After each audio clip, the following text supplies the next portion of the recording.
Hey everybody, this is Minion Soldier and happy Labor Day. So, a bit of an eventful end of the week last week. What happened? Why? I don't know.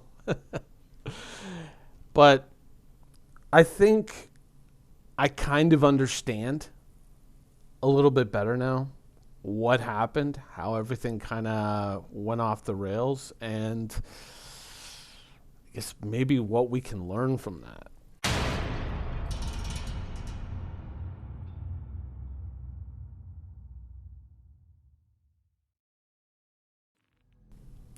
Now, in order to kind of understand, we're going to kind of take CIG's side for a moment. We're going to play devil's advocate, and we're going to look at probably how CIG or how Chris Roberts kind of got to a point where this whole thing kind of unfolded. Now, CIG's presentations up till now have had that kind of amateurish feel. And I don't want to say that in a negative way. Like I said in the video on Friday, I don't want to say that in a negative way because it makes it appear more friendly and more real, And I think that that's one of the things that we've certainly seen through Twitch, through YouTube, is a lot of people are now gravitating towards things that may not necessarily have the highest production values, but are kind of produced with a lot of heart, with a lot of effort, Even if the person doesn't have a multi-million-dollar studio and editing suite to produce that work on. Now, earlier in the week, CIG made a bit of a boo-boo. There was an episode of Calling All Devs that originally came out with no sound from the interviewee, only Disco Lando was talking. Very few of you may have seen that episode. I managed to grab a little snippet of the audio from that episode, or copying the video, because I kind of wanted to use it in a joke. And then the more I thought about how I was going to kind of put it together and how to frame it and make it, kind of get some laughs out of it, I realized it's a little bit too much of a jab. Mistakes happen and it's not that big a deal. So, ultimately, who cares? It was just a funny little thing that happened. Many of you probably never got to see it because they quickly pulled that video down and then replaced it with one where the audio was a little bit odd on the interviewee. But yeah, I mean, one day maybe I'll dig up that footage. I put it away and maybe I'll dig it up for a joke here or there. But, there's a certain level of fun in that, and sometimes the train kind of leaves the tracks, and CIG's presentations over the years have certainly had those moments. And I think for a lot of us, we've grown accustomed to it and we actually enjoy it. But I think that what CIG was trying to do and what they're aiming for is they're trying to attract new backers, right? Because in the gaming community at large, I think most people would agree that Star Citizen doesn't exactly have the best. I hate this term, but the best optics. Ooh. I really hate that term, but it doesn't look the best right now. This is a game that has seen a protracted development period, and arguably you can say, well, this game took this long and this game took that long. Yeah, but around about this point, they were done. Whereas Star Citizen is very far from that. And there's probably a financial pressure, an ever-increasing financial pressure to move the ball down the field, as it were. And unfortunately, the project isn't there. You got to attract new backers. And I think that basically CIG got to a point where they were like, we need a really slick presentation. We need some really high production values to kind of, move away from this kind of hokey presentation that we've been doing. And I don't want to say it that way, but we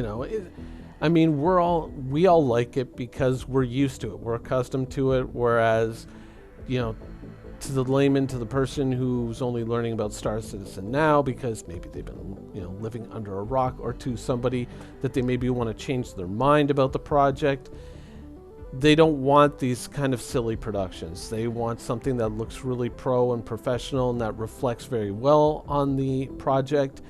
And unfortunately, that comes with a certain amount of, cost. And maybe that was a cost that they weren't quite ready and willing to absorb. Now, fundamentally, I disagree with the slick presentation idea. I really do. I think that the best way to kind of show progress in the game, and I mean certainly for me as a backer, the thing that has heartened me the most, the thing that has kind of uplifted my mood and my perception of the game the most, because admittedly there were some low points, mainly all of 2017, has been the progress. Even with 3.0, 3.1, all the bugs, all the jokes. I mean, the escape from Levski, that was one hell of a situation. That sort of stuff. The thing that has, kind of uplifted me and kept me going has been the fact that there has always been progress. Over the last year, there has always been progress in terms of, if you look at it from the point when 3.0 was released to where we are now, we are seeing solid progress. We are finally seeing systems coming online. We are seeing the game in its nascent stage, not just a demo, which arguably 2 point whatever, all of that was pretty much just the baseline demo. And we are now starting to see what would actually be the game coming online and different parts coming online. It's that progress that I think uplifts my perception. I think a slick presentation might get you some short order gains, but they might get you some quick, fast, and easy gains. But overall, it's going to be the progress on the actual project itself.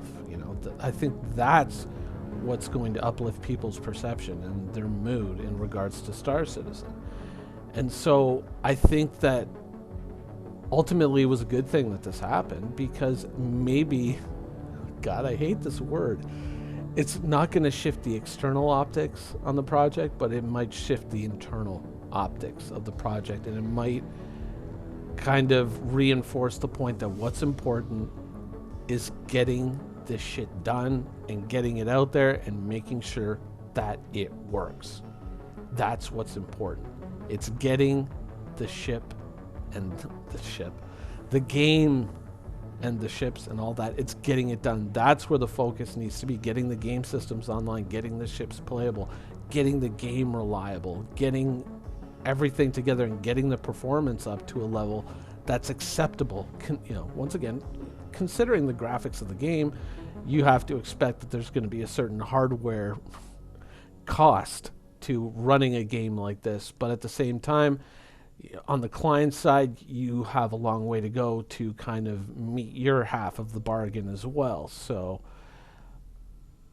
I think that's what's going to show people,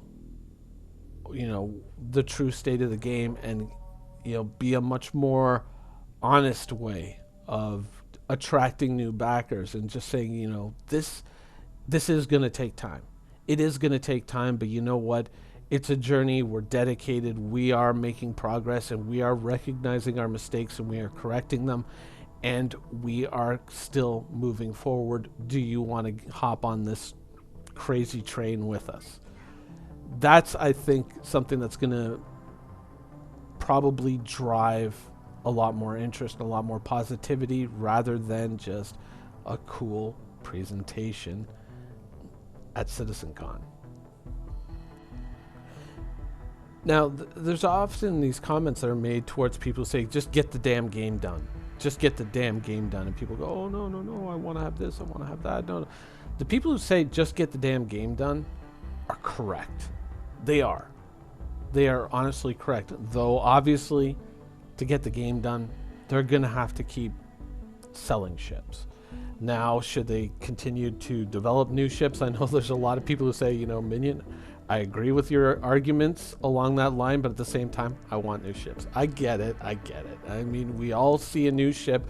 Certainly, we saw the Mercury, and we were all very impressed with that. Or many of us thought it was, but I think that, it's the progress in the game, and I think that that's really where the focus needs to be in building out and, you know, completing the core part of the game, getting that in there, getting something playable, getting something that isn't, you know, oh, I'm gonna go check out, you know, this ship, I'm gonna go check out that ship because it was just released, and then a couple of days later I'm going back to my other thing because there really isn't a game here yet.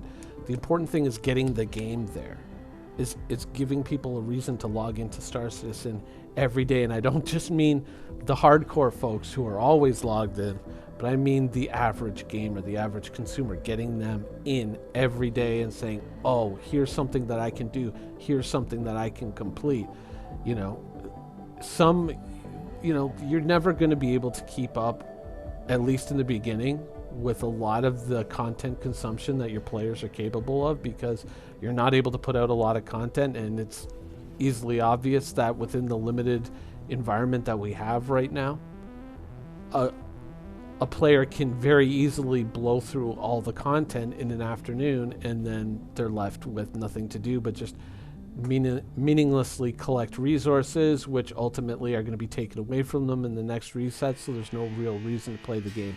It's about getting a core playable game in the player's hands. That's where the focus needs to be, and to be perfectly honest, that is where I would much rather see $100,000 spent than on a slick presentation. And I think that is what would really attract the dollars. Anyways, it's Labor Day. I'm done. I hope you guys enjoyed the show, and thanks for watching.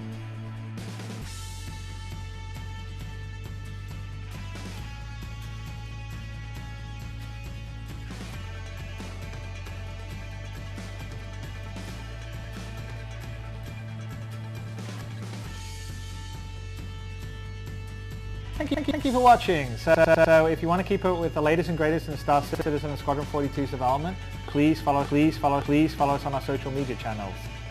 See you soon.